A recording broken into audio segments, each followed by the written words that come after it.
let's do it, Karina. All right, okay. Apologies for anybody who has been waiting on this here. We've run slightly behind technical issues, we'll say.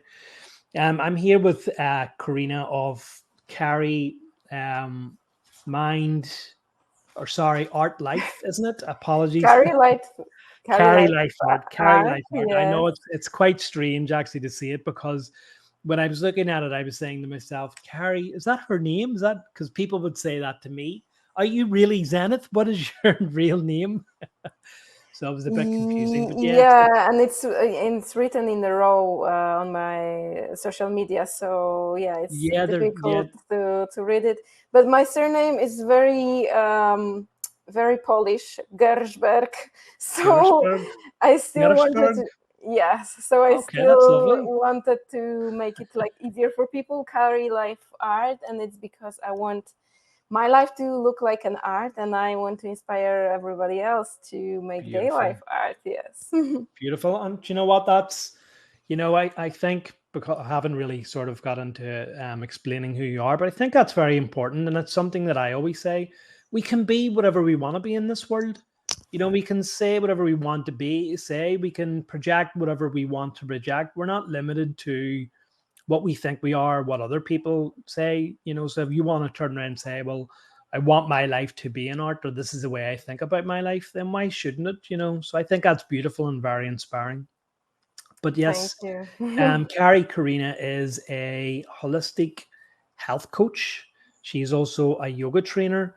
Carrie is involved in flexibility and scientific stretching. She does sensual pole dancing, if that's correct. Yes, you can Yes. say that. Um, and her mission is to help others discover herself. Her podcast is also very, very interesting to listen to. It's called Body is a Temple Podcast, and we're going to get into why she has called it that and what meaning that it has for her. Carrie is originally from Poland, and she has lived extensively in Iceland and Mexico, so she's very, very well traveled. So, Carrie, I hope that's enough of an introduction for you. A very, very warm welcome to the podcast, and apologies for the delay. No worries. And I see that I need to kind of update my bio because on the way there was Guatemala and now Colombia. Oh, So I am in Colombia currently. wow, wow! And I That just that And I Go just ahead. came back from the 4-day hike to the lost city in the jungle with like no phones, like no civilization, kind of. We get to the very rural area where only mules can come, and at the lost city itself, not even a mules can come with the delivery. So everything people need to drag themselves, actually. I am so jealous. I really, really am so jealous. Like yourself, I've been to Peru. I spent a few days in the Amazon jungle, and my initial interest in going to Peru was to see Machu Picchu, and I knew nothing about Peru other than Machu Picchu. But when I decided to plan a holiday or an adventure to Peru, when I began to discover more, I found that there was so much more calling me to Peru. And when we were kind of almost done, I said, well, it would be such a shame not to go to Peru and not see part of the Amazon jungle. So we tacked on the Amazon jungle onto the journey. And for me, it was kind of like, well, I want to get the Amazon jungle done and out of the road so that I can see, Machu Picchu and Nazca. But probably like yourself, when we got into the Amazon jungle and it was largely deserted, it was just a small camp.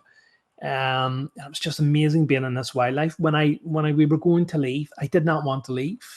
I did not want to go back to civilization. It was fairly traumatic to be in that environment, to be in that beautiful natural surroundings, and then have to go back to civilization.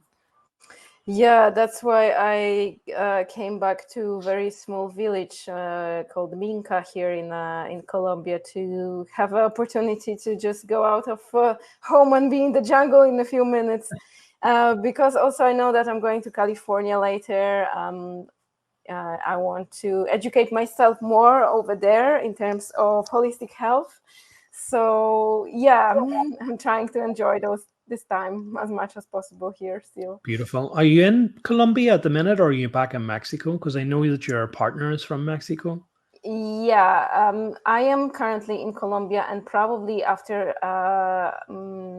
California, I will go to Mexico again. Yes, Okay, very, but very good. I don't. I'm not sure. Let's see. Let's flow. And just as a point of interest, how long did you spend in, or at what point did you decide to leave Poland? Well, yeah, this is actually the beginning of my story, kind of, because story probably started a bit earlier even. So I was working in a corporate world in Poland for many years for some big international brands. But at some point, I started more to discover things like yoga, It's pole okay. dancing. Um, and this experience in the corporate world led me to some kind of trauma and bad experience with the mobbing at work and all this kind of stuff. And I decided to follow my heart and start my own business, which was a great growth opportunity.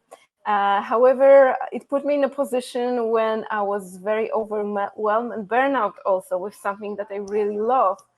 And after 2 years, I decided that I just don't have the power to go on and do it anymore. It's too much stress. It's too overwhelming. I was like feeling too much burnout or even the depression, because I was too stressed about money all the time. And at the same time, I had the loan in the bank for this business, and I knew that I need to pay this because I'm a responsible person, and I just don't want to put my head in the sand and pretending nothing happened.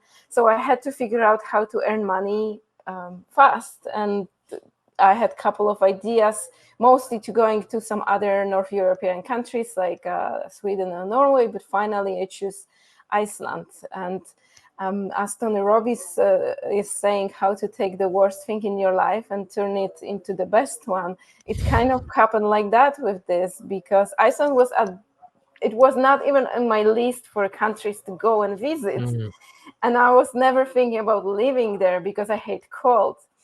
But it was a great experience, a great adventure. Also, overcoming my fear of cold and learning about cold therapy and how to, practice cold therapy and learning the breathing techniques, all the Wim Hof coaching things. I yeah. went through this one with the coaches. So yeah, and this is how I end up out of Poland for the first time, for the first 3 years. And for me, Iceland had a really great energy for the inner work. And because it's so cold, there's not so much social life. At that time, I wasn't interested in the parties anymore, or like, going to the clubs or bars or this kind of stuff. I was more already interested in holistic health, nutrition, meditation, and self growth. So I had a lot of opportunities to be by myself, and I started to journal daily, meditate daily, doing breath works daily. I also met my first sound healing goddess, Wow. a lady. She's originally from Russia, but she was living in Nepal and Tibet, and she had the metal balls with her. And this is also where I started podcasting. I had access to the podcast studio over there. So yeah, because there was not so much social life for me. Of course, I've been also like pole dance instructor over there, but I think the Icelandic conditions are not very also social friendly, because people live far away from each other. They always need to take a car because the bus usually takes a lot of time, and then you need to wait for the bus or go out in this horrible weather. So it was really difficult to gather people for some just social meetings. I remember when I was finally departing from Iceland, and I said to all my friends, guys, this is the last chance for you to meet up with me, so just come for my goodbye party. And then out of nowhere, finally everybody show up, 30 people in my house. I didn't have a place for them, but that was nice. Yes. Beautiful. And so from then, what made you decide to move? Was it straight on to Mexico then from Iceland? So yes, but I wasn't also planning to go to Mexico, and Mexico was also not on my list of the countries that I wanted to go, because I had that stereotype that it's super dangerous and all this kind of stuff. But when the pandemic came and they slowly started to lower the restrictions after, I didn't have much choice, because that was kind of the only open country at the time that Mm, didn't require any vaccine or any test, or like there was no any special restriction actually upon arrival. My goal at the time was Costa Rica, but Costa Rica kind of was like not reachable. They required some very expensive insurance that at that time was possible only to purchase through the Costa Rican companies, and it was like $2,000 or something like that for a month. So I was like, no, because I knew that Costa Rica also is not the cheapest country. So I decided that if I'm going somewhere where I have never been, I prefer to like be in an environment that's going to be more like financially friendly for me, just in mhm. case I will not be able to work or for the next half a year or something like that, so I can sustain myself, because I didn't know what to expect. And I knew that I have my savings, that if I not gonna work for a half year, that's gonna be fine. But in Costa Rica, and paying 2,000 at the very beginning was like, seems too much crazy. So, and I remember my friend was buying some very cheap flights to Mexico in July, and was saying me, hey, buy the flights. They're really like 50 pounds, even if you're not going to go, it's, you will have it at least or something. And I was like, no, no, I'm not going to Mexico. It's so dangerous there. But then in September, I said to him, hey, I'm going to Mexico. So yeah, and of course I did some research, and I chose Tulum because it seemed the most like international, and I wasn't mistaken. It was very difficult to learn Spanish there because everybody was speaking English. But that was fun. That was fun. That was an adventure over there, and yeah, and I'm just, and wherever I'm saying something to myself now, like I'm never gonna do this or I'm never gonna go there, I'm like, oh, that's warning signs that I'm gonna end up there. That's amazing. Do you ever think? I suppose you do. Looking at your life now and looking at your life back then, did you ever imagine that you would be in such a, your life would be like this, or your life would have worked out like this, teaching everything, the host of a successful podcast, having a partner who's Mexican, doing everything that you do, the little girl from Poland, I guess. Yeah, the little girl from Poland, that was some limiting belief that was with me for a very long time, especially when it comes to podcasting, something about that I'm not an English native speaker. Mm, So, like, do people understand me? Is like, am I not making any mistakes while speaking and all this kind of stuff? And you know what? Like, I've been at the beginning of this year, I was in Mexico with my friend from Brazil, Livia, and we were sitting by the ocean and having some nice dinner. And yeah, and this is what I said to her, like, Livia, I would never in my life imagine that I'm gonna sit with the Brazilian friend on the coast of Mexico, having dinner on the beach, and enjoying my life in this way. No. But there was some vision that I really wanted to live by the beach, and it, like, being on the beach was always like making me feel so good, and being with the sun, with the nature, and the sounds of the ocean, I guess. So that was something always in the back of my mind, that I wanted to like have more in my life and create this kind of experience in my life, surrounded with the beach. So I haven't been like imagining that it's going to look like that with the podcast, with the coaching, with all this kind of adventures on the way. But yeah, just I was more like focusing about the beach itself. brilliant. And so what I kind of also kind of want to know is, you did work for corporate marketing for a while. I'm assuming that was in Poland before you decided to, that this wasn't satisfying you. You decided to move away, and you've obviously mentioned that you were quite the party girl, at that stage in your life. And I'm assuming all this was in Poland at the same time. Yes, correct. Poland. Yeah. So I'm assuming then, obviously, being the party girl, it leads to a certain kind of lifestyle, parties and, alcohol and probably other things, and, all that sort of stuff that would potentially go with that kind of thing. And I'm imagining that this is why, you've called your podcast Body is a Temple, because um after kind of the, I don't want to say abuse, but, all of the things that go with the party lifestyle, because we've all kind of been there, at some stage. That decided my body is no longer going to be used. I'm not going to abuse my body anymore. I'm going to look after it. It's going to become a temple, because they know that you're obviously into your health and stuff like that. And I just want, because what I'm trying to get at here is that your life kind of at the minute sounds very idyllic. And for anyone listening to this here, they'll go, wow, I would love a lifestyle like that, a successful podcast host, a yoga trainer, a health coach, sensual pole dancer, probably hunky Mexican boyfriend, lived in different countries. And so that all sounds amazing, but I'm just trying to get some of your background to see, what motivated you to kind of give up that lifestyle, that you were kind of in, if that makes sense. Yes, it does. And when I was like walking down from this for the hike, I was listening to some podcast, and the person was saying about the success. That's something that you're talking about right now.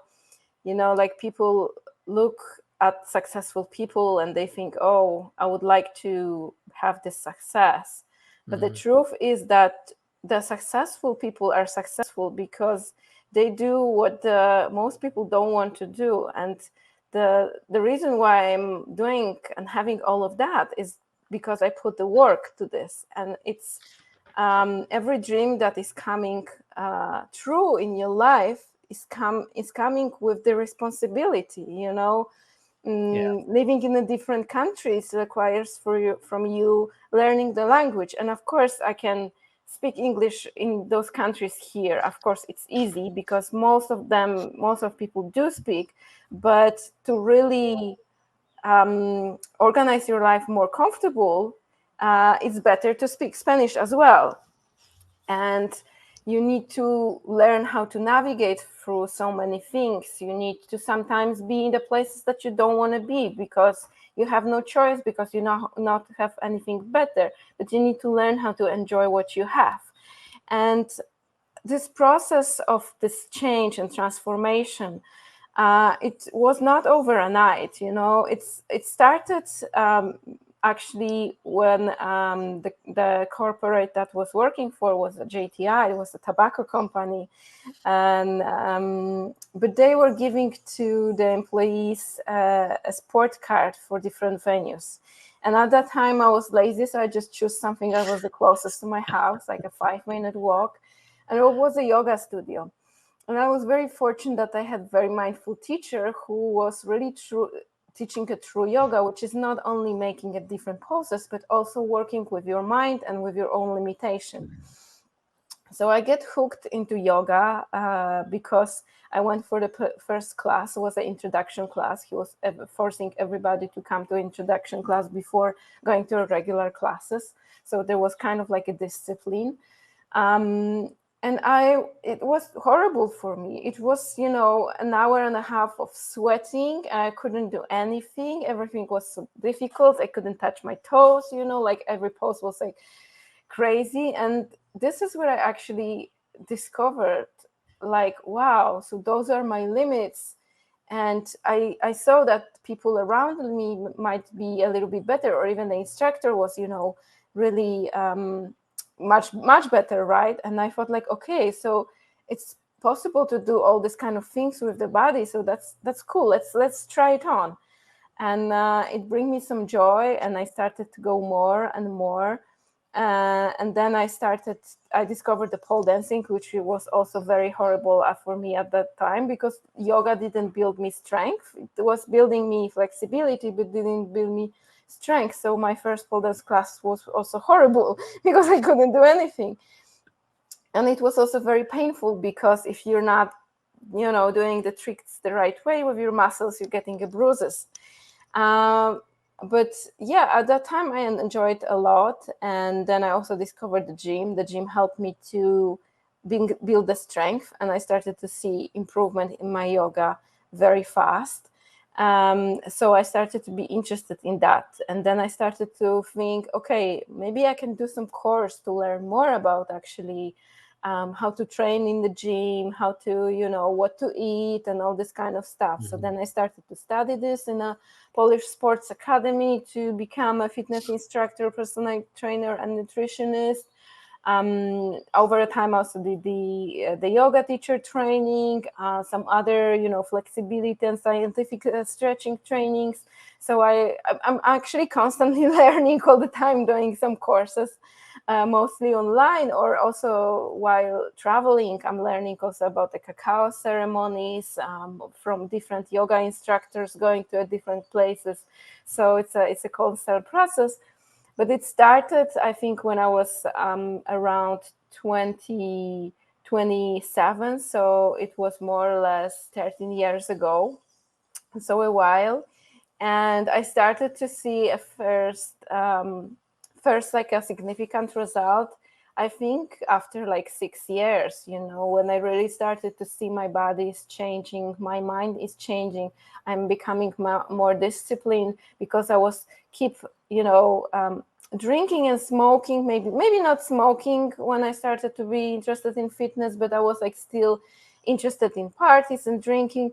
And I remember at some point I came for some pole dance class, and I wouldn't say I had a hangover, but I wasn't like in my best, because I had a couple of drinks the night Mhm. before. And I thought, no, like those drinks weren't worth it to not being on my best in my pole dance class, because having a trick when I can hang on my one leg upside down is just bringing me much more fun and much more long-term benefits than those two drinks.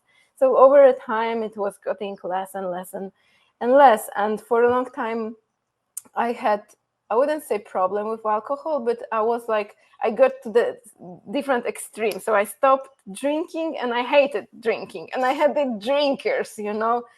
But then I also, now I discovered that that's not also the goal. The goal is the balance. And Yeah. sometimes, everything is given by the mother nature, and I believe the alcohol has a purpose as well. And it's okay if someone, if it's not against your religion or something, if you feel like having some alcohol once a while, and just don't like shaming and blaming this, because I get to this extreme that it's become for me like forbidden territory. But at the same time, wherever you're pushing away so hard, it always hunting you back. Yeah, So yeah. absolutely. That's really interesting. And there's a couple of points that I could kind of touch on there, but yeah, I think you're right. I think that maybe you'll agree with this statement. For those of us who are kind of looking for more in life, for the things that we have in life just don't seem to satisfy us. We're looking for something bigger. We're looking for something more satisfying. We're looking for something ultimately kind of spiritual, a spiritual meaning to our life. But before we have these things in our life, before we understand these, the world can seem kind of difficult. We don't seem to fit in because we don't understand our life's purpose. We don't feel like we truly belong, and those feelings are hard. And for most of us anyway, we've nobody really to turn to.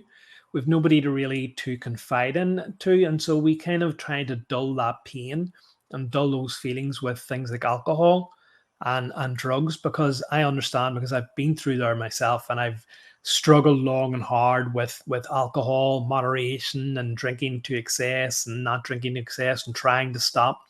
So I'm just reaching a point in my life now where, as you quite rightly say, I'm reaching that balance now where I'm going, okay, well, I don't have this toxic relationship with alcohol anymore. I don't need to overindulge in it, and I don't need to be this pioneer from it. So I can almost at the point now where I can go, okay, well, I can have some alcohol in moderation, not drink to the way I was, but I'm okay with not drinking at the same time, because I think I'm more in balance now, more in tune with myself.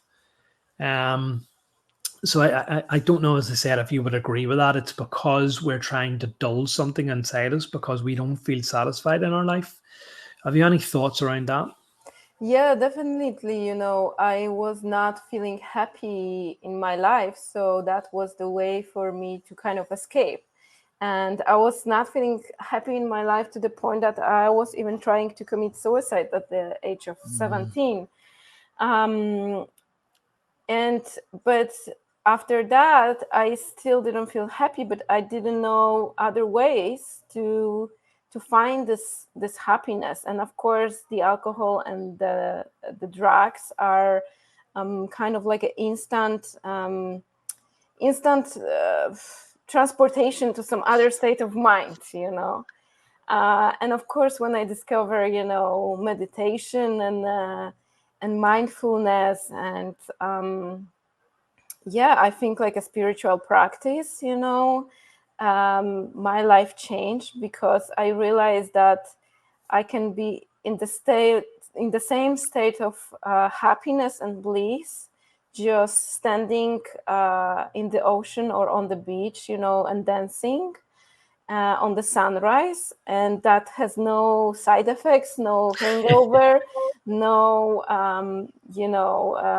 yeah, and it's lasting longer and just and just much more cool. But it's been a while to get to the States, and at this point, actually, I kind of feel like I'm living in a wonderland, and all these places where I am traveling to, where I always was dreaming to travel to, or not maybe dreaming, but that I wanted to live this kind of life, even though I didn't know that I'm going to be in Mexico or Colombia. I wasn't thinking about those countries. But I knew that I want to see more. I want to explore more of the world, of the different cultures. I don't want to live so-called 9 to 5 life that I was living at that time, but I didn't know how to do it because I was afraid to make my conscious decision and leave my job, or I was I thought, I'm just gonna maybe travel once a while, but that was also not a good thing because then wherever I was traveling and drinking. So I wasn't really enjoying the experience because it was more like a party traveling because um, I didn't feel, financially abundant enough to just like go somewhere and live and don't not worry about money. And paradoxically, when I just lost everything, and not only lost everything, but also get myself into the big debts, that was the time when I swear finally find the courage to make this step because I like didn't have any other choice. Yeah. And yeah, and of course I had to go to Iceland to work there, but it was a different country and it was really interesting country, and I saw many beautiful things over there, and it opens me the door to fix my Mm. financial situation, start traveling to America, start saving money as well, and make the rest of the dreams happen. It's such an inspiring story. It really is. And I think that sometimes when we lose everything is when we gain everything, as you quite rightly say. We think that, I think it's this kind of I've talked about this before, but it's the idea of attachments in our lives. We're afraid to lose what we think that we have, even if it's very, very little. Because change is hard and the unknown is scary. Um But as you say, paradoxically, once you kind of lose your old life is when you're ready to step into this new life, and it's almost like being reborn again. Funnily enough, when I was actually listening to something, and I don't, not that I don't like, but I always kind of struggled, or always kind of had a kind of negative thought form about the idea of being born again, because it's a kind of Christian thing, and it's a fundamental Christian thing. And I thought, these people who are displaying that they're born again, and they don't know what they're talking about, coming from a spiritual perspective. But then I listened to something, and they were talking about the idea of being born again can also apply to spirituality. Once you have an awakening, that is being born again. Once you lose everything and discover a new life, that is being born again. So every time you go through an awakening, or any time you go through a spiritual experience, you're being born again, just like a Christian. So it's just kind of made me look at that idea of being born again in a completely different life. And so now I'm happy to say I am born again. I would go even further. You are born again every day when you wake up. Oh, that is beautiful. Beautiful. That is absolutely beautiful. try One of the things. to try to wake up with this curiosity, like you are, like this is your first day or on earth, and you're waking up and you open your eyes and you're looking around and thinking, far out, how did I get here? That's actually very beautiful, and very something I can relate to, because sometimes I would write messages, sometimes like my higher self, or beings in the higher realms would give me messages, and that forms a large part of my blog. And one of the messages they give me, I would just hear the thing, and I know that I have to write. So one of the things they were talking about is this kind of like drudgery that we face in our lives, about being unsatisfied with our life, about not being happy in the jobs that we kind of do, and wanting something more. And the message was kind of like, well, there's nothing we can really do to change that.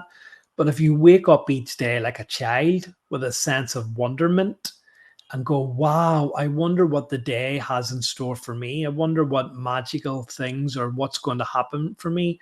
Then your whole day can be transformed. So just exactly as you're saying there, it's all about your mindset, really, isn't it? It's about waking up and go, I've been born again. It's a fabulous life. How did I get here? What is the day going to have in store for me? Then I think generally your day will go much easier than if you wake up and go, oh, the same thing again. Exactly. And you know there is no perfect life, and even if you might see someone from the outside that living the life that you are kind of like dreaming about or craving thing, we all have our challenges, and the difference is like uh, the way how we deal with challenges, because we can just give up and cry or make a Mhm. drama or like get angry, or we can say, okay, I'm not gonna have this one now, or like this is what it is, and either I can be angry or I can just deal with that, and for example, this for the hike that I did was amazing thing, but not it wasn't perfect. Like we were living in a camps where there were like 100 people at one time, and we had just like everybody just had they bunk bed, bed, and because it's Colombia, they do wash the bed sheets and everything, but for me, it's not the European standard, so I wasn't like really happy about the laying down on this bed and having all these people around me all the time, and the bathrooms where hundreds of people are using every day. Like you can imagine, how the bathrooms look like. There was no toilet paper always all the time. You had to take care of your toilet paper, policy always. And so there was lots of challenges, but I could be like get angry, and I could Mm. think like, oh my god, no toilet paper, how was this, I'm paying for that, and I could just laugh and say, okay, I just need to go for to my guide and ask them for a toilet paper because they usually have it. So you know it's always the way how we deal with things. Absolutely. And I think this is the problem. I think most people don't understand the nature of trauma. They don't understand why these things are coming into our life. I kind of look at them as gifts that we're being given rather than a negative thing, because as you rightly said, it makes us go inside, do the shadow work, do the um, do the inner work. It helps us evolve. It helps us understand um, what it is that makes us happy in the life. It's the outer world that no longer makes us happy. We're looking for something different. We're kind of wondering, and so most people, well, not most people, a lot of people, as you say, have a mindset, oh, poor me, why did this happen to me? And they kind of don't do anything with it. So it's really for those people who go, well, okay, I'm in this situation, this event has happened to me. How can I understand this? How can I grow from it? How can I learn and evolve and change? I think when you do that there, then you become more empathetic towards people. You want to help other people. It's part of your spiritual journey, of understanding what these things are. And so at some point, I think in your journey, then you want to naturally give back. You want to help other people, as you're quite rightly doing in your journey, um, letting people know exactly who they are and who they can be without these limitations.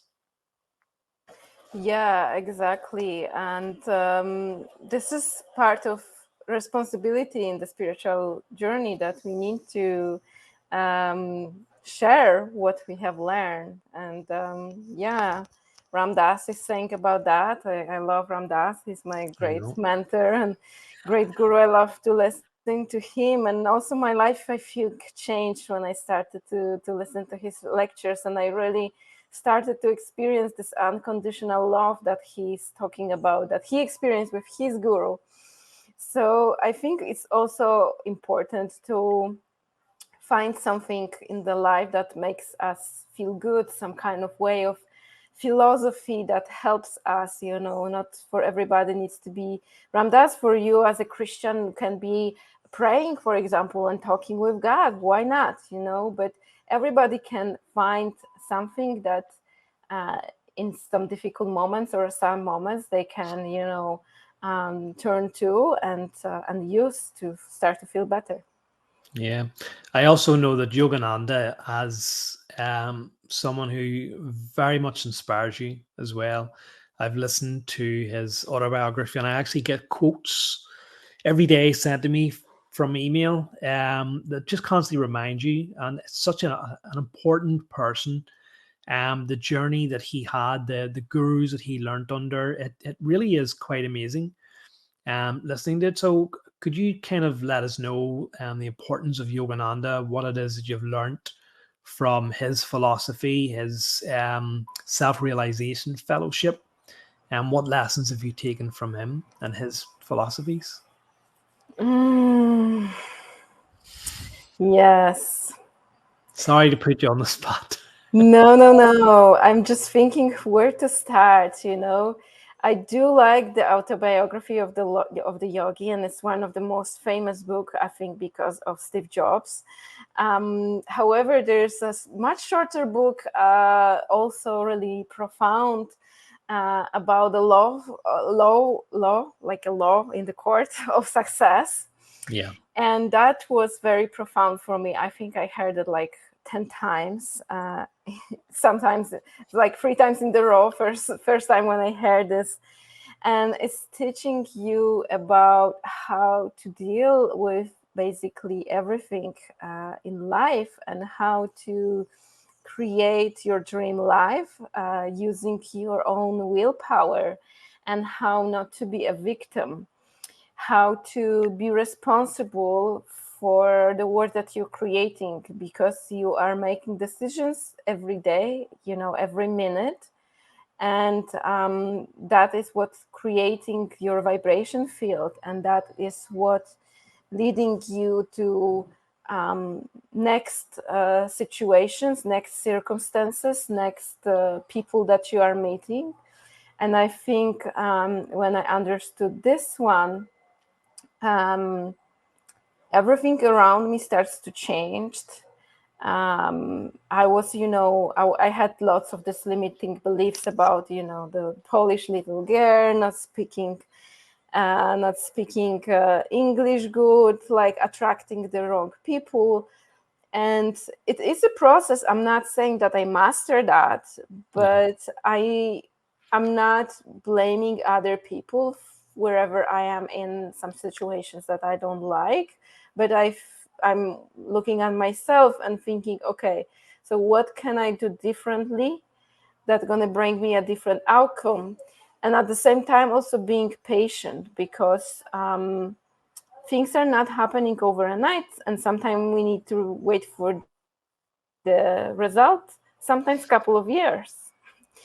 And we need to have the destination that we are sailing to, and not being distracted, because I think that the main problem for people of getting what they want is like they have something in mind, they sailing toward this harbor, but they're getting distracted on the way. And I see it through myself as well, like I want this one, but at the same time I'm getting distracted on the way, and like starting doing something else and forgetting about that.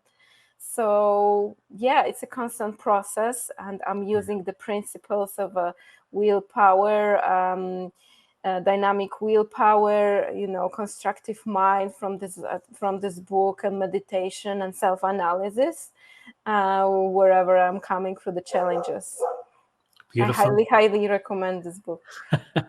Yeah, I know that you've talked about that too. You've mentioned meditation there, and meditation is something that I constantly talk about. No matter what form you do or what you're doing it for, it can really help with a multitude of things. Listening to Yogananda, they talk about doing like an hour's meditation as if it's nothing. We sat down for an hour. Like, wow.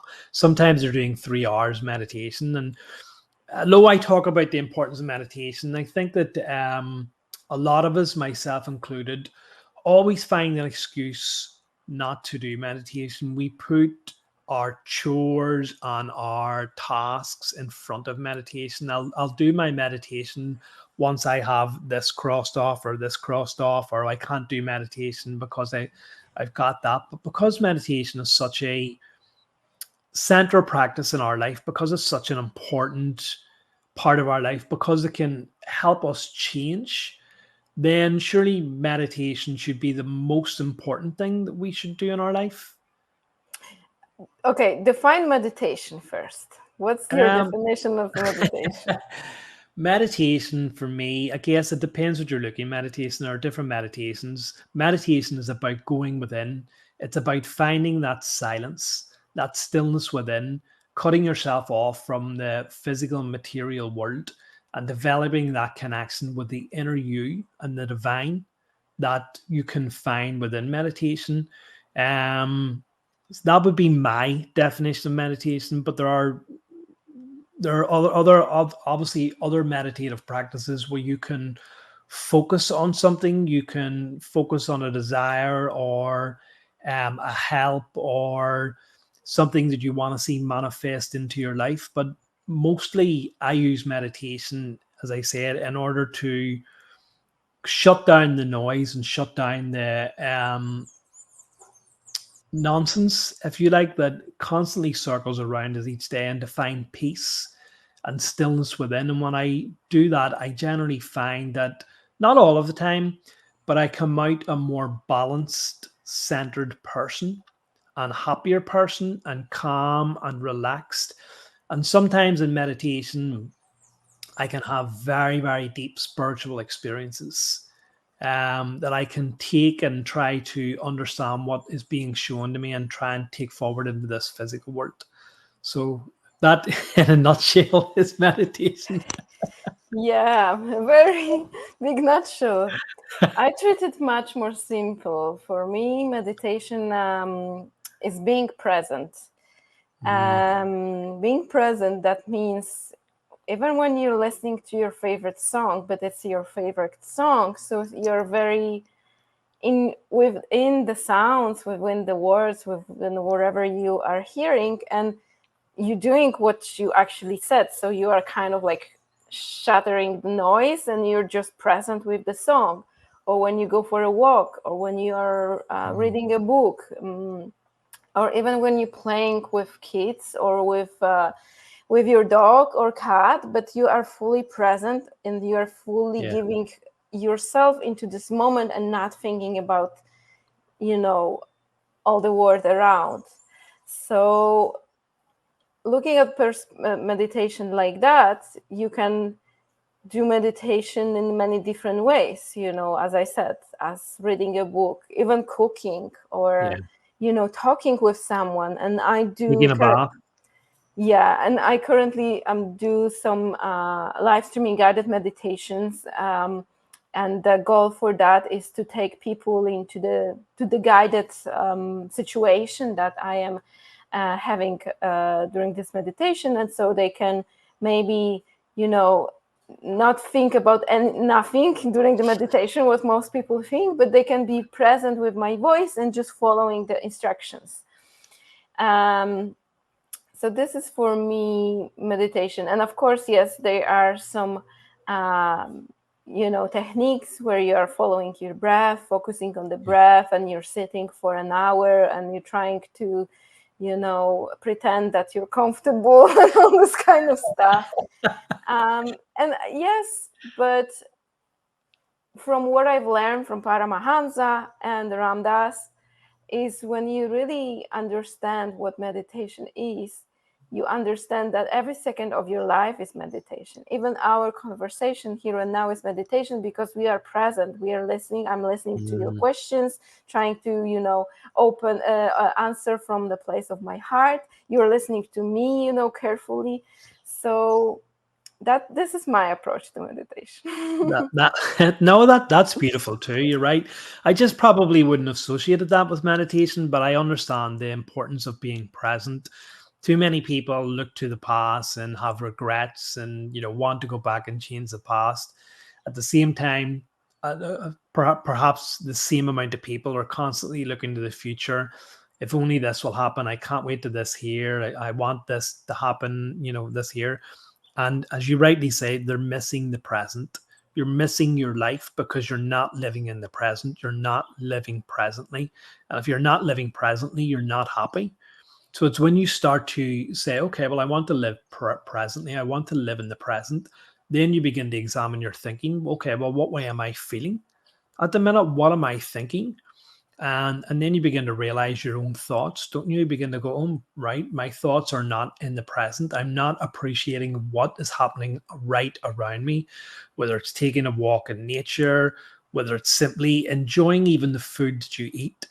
I've had to train myself to do this here, which is stop distracting myself when I'm eating, picking up a phone or listening to something. It's about simply eating and enjoying the process of eating.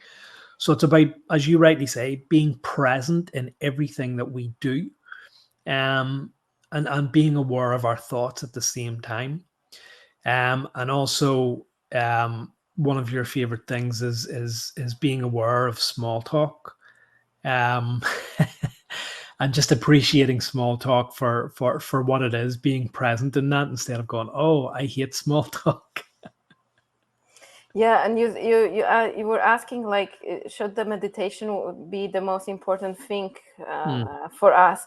Um, well, yes, but I think if someone, you know, is not really like familiar with the meditation, never tried, or like thinking about this, like, oh, I'm not gonna sit and think about nothing, I would say that most important thing will be gratitude. The best, if you can write, you know, 3 things that you are grateful for every day. That, mhm. in my opinion, that will be a game changer for people, because you really need to be like get hooked into the meditation and all this kind of stuff to like experiment with that and do maybe different things and different techniques. But I like things simple, you know, like just write. You can think about this, but it's better to write down just 3 things that you're most grateful for.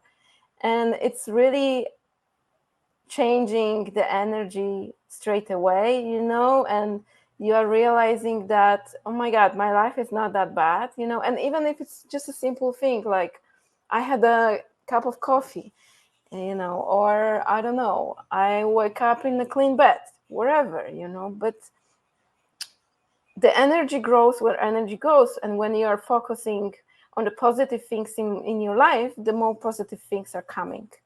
Yeah. Um, so yeah, Yeah. that will be something the most important, I would say, Okay, in well my let, opinion. let, let me take this a step further and bring your own words back to you. How about being grateful? Because I've started doing this practice of waking up each morning and having gratitude for whatever the day gives to me, whether it's positive or negative event. It's just being grateful for everything that is going to come to me in my life.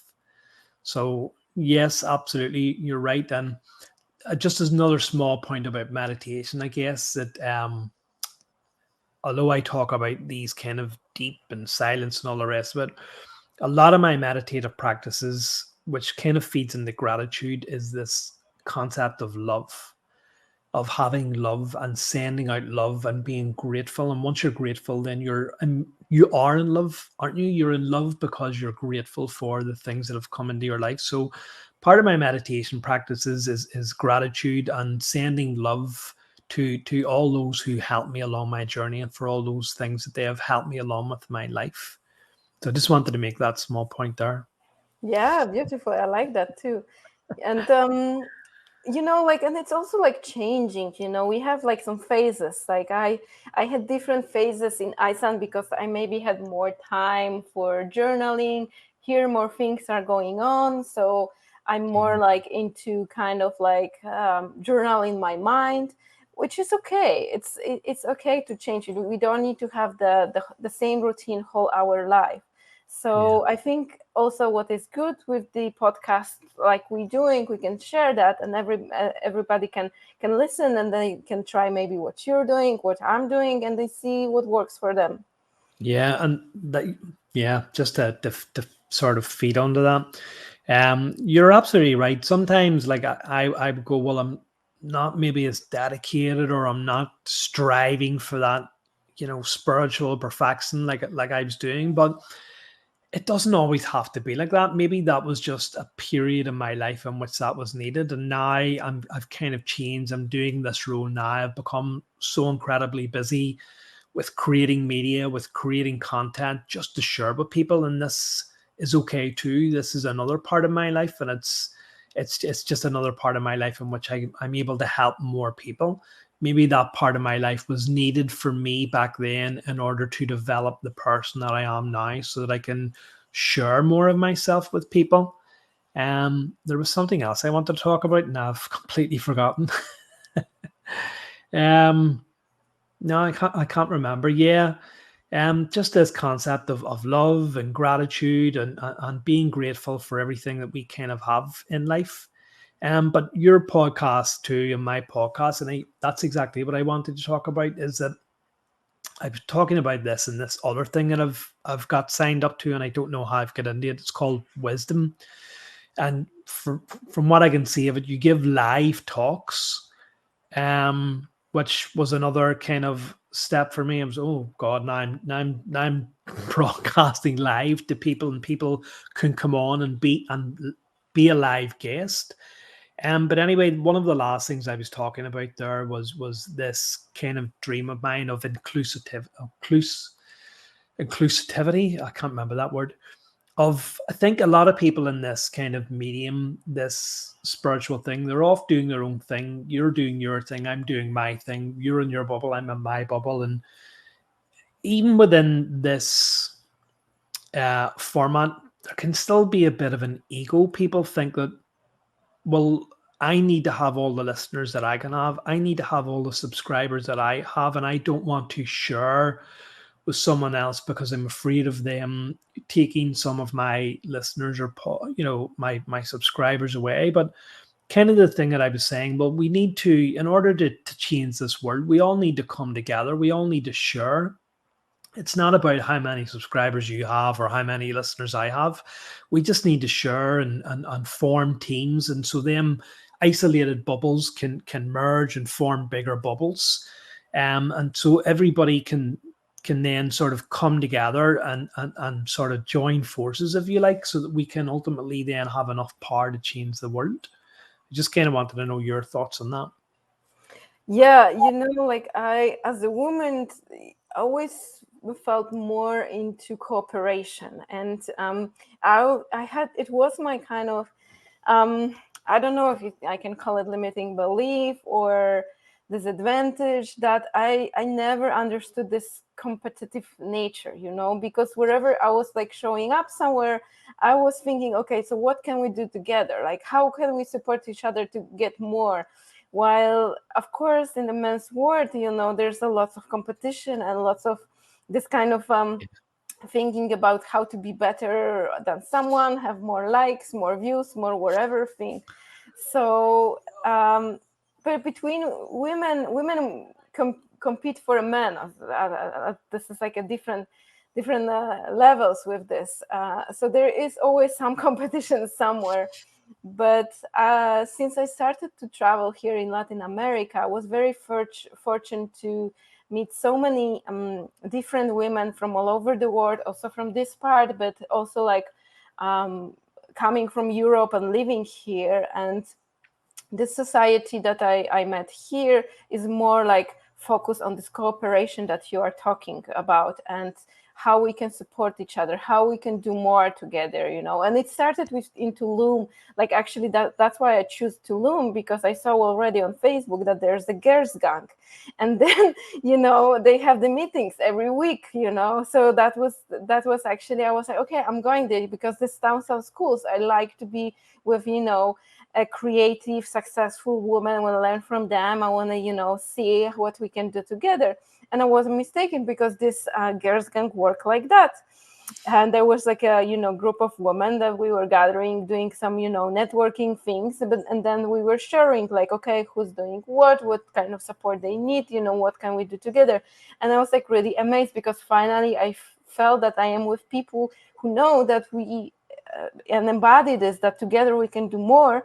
And when we stop competing with each other and see how we can use our unique skills, we can change the world faster. So I hear your point and totally agree with that.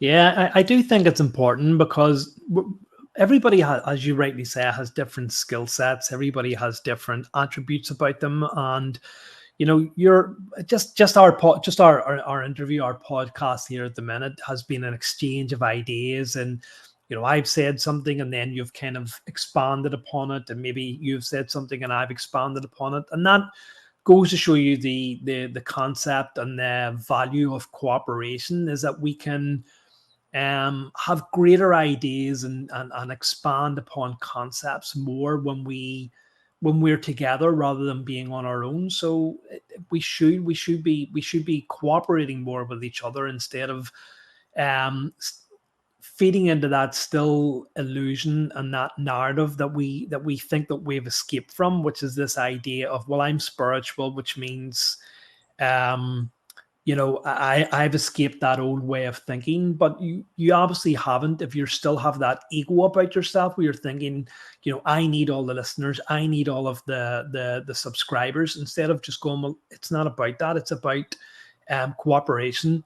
And one of the things that interests me about your podcast when I started to research you is it kind of chime with my own podcast, because you have quite a wide variety of people on your podcast from all kind of walks of life and all kind of teachings. And I think a lot of the people can get into this habit of going, well, this is what I talk about, this is what I'm interested in. So I'm not going to have someone on who maybe will challenge my beliefs, or I don't really agree with what they talk about, so I'm not going to have them on. But from what I've listened from your podcast, you've had a variety of people on, even if you're not overly fluent in that aspect of what you have. And there's been people on my podcast who I have initially went, I don't know if I could, interview you. You're saying you're a Christian, or you'll have to forgive me. Even when I found out nothing about yourself, I was kind of looking and going, I don't really know anything about her. Does she? Is there something about this person that will really I can talk about? But it was giving people a chance and going, okay, well, let me look at their body of work, let me listen to something, let me read what they're saying, and then I can find one thing about them, and then maybe I can, by listening to more of their content, and I go, okay, well, I have more in common with this person than I initially would have thought. And if I hadn't have taken that opportunity to do a bit of research on them, I never would have had the opportunity to have the person on my podcast and learn from them like I am from you now. Yeah, totally. Well, people are different, but I have same goal always. I want to have guests that they can bring value to my audience, and that they can show a ways how they can make a better life, make more healthy life in the holistic way, which means not only, what's the best recipe or like the best exercise, but sometimes, the best method to understand themselves and who they are. So that's why, for example, I have podcasts about the cacao ceremony or Vedic astrology, and at the same time I Mhm. have a guest talking about hydrogen or some other like science related technology, because it all makes sense for me. As you mentioned, the body is a temple for the soul.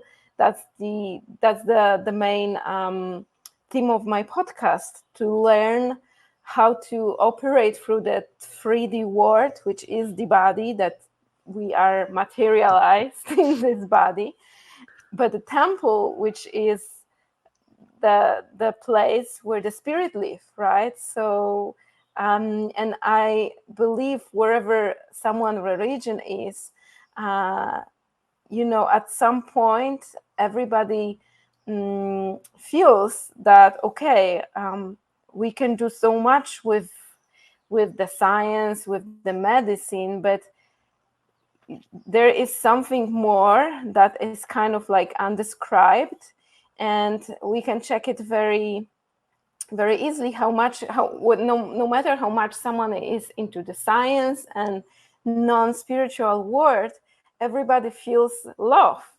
And how you can measure love through science? No. Of course you can measure a chemical reaction in your body when you feel a certain feeling, but can you really measure what is this experience and how it influenced your life and your thoughts? No, not really.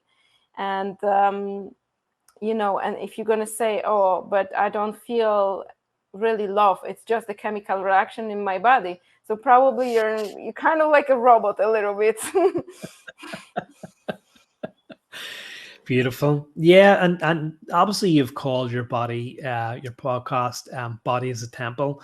For me, our bodies are only on loan to us. We have the loan of this physical vehicle in order to carry us about, in order for us to learn lessons, and we should be respectful of this vehicle that is on loan to us. And obviously, there's a lot of people who don't respect the physical vehicle. And like yourself, it's taken me many many years in order to actually learn that, and to learn to respect my body. But I guess learning to respect your body isn't just about keeping it healthy and exercising, because people can then still abuse their body in that way by over exercising and taking supplements and steroids and drugs like that in order to make it more healthier.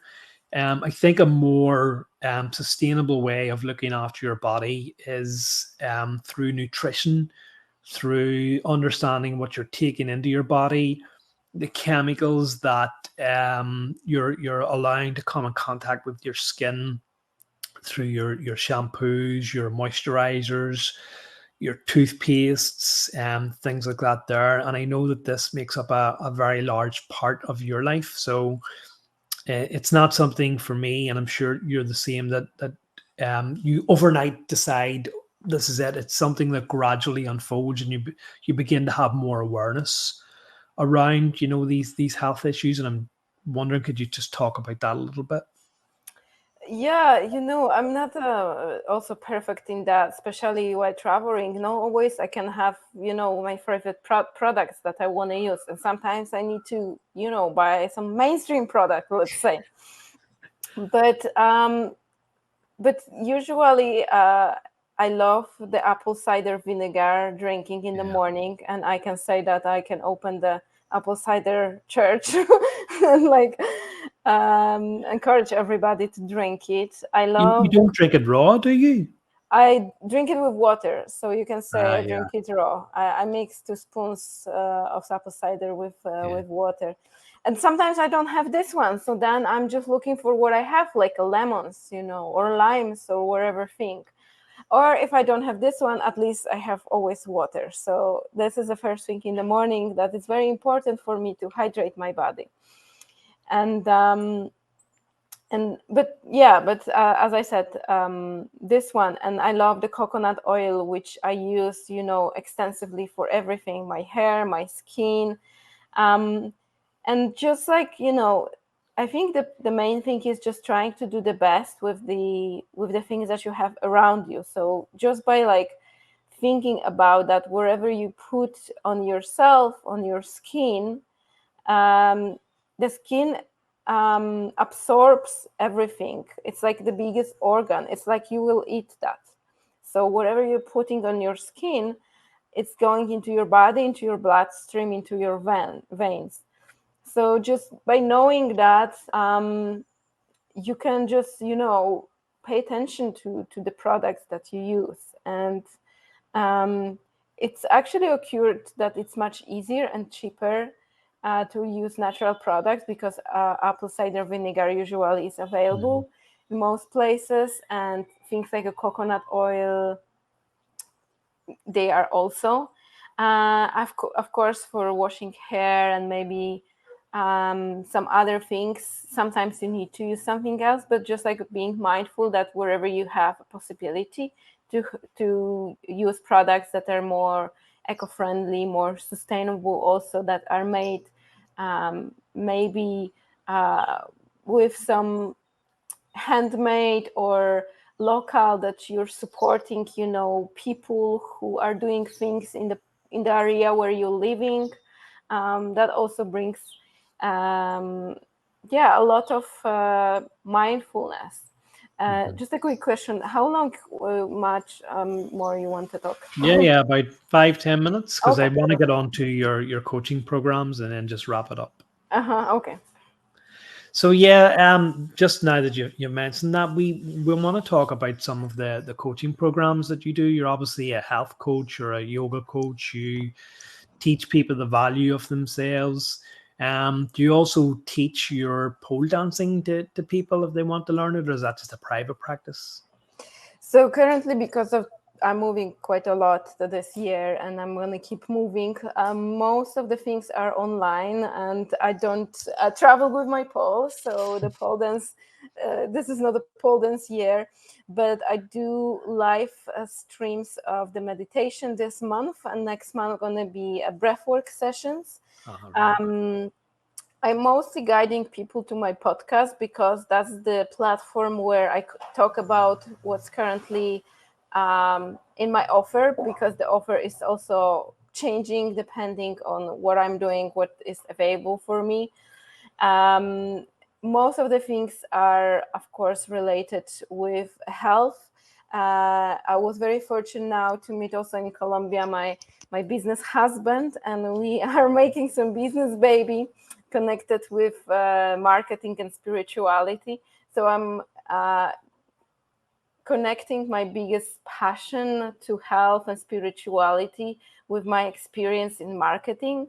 And for a long time, this is another thing that I was kind of trying to push away, this corporate past that I have.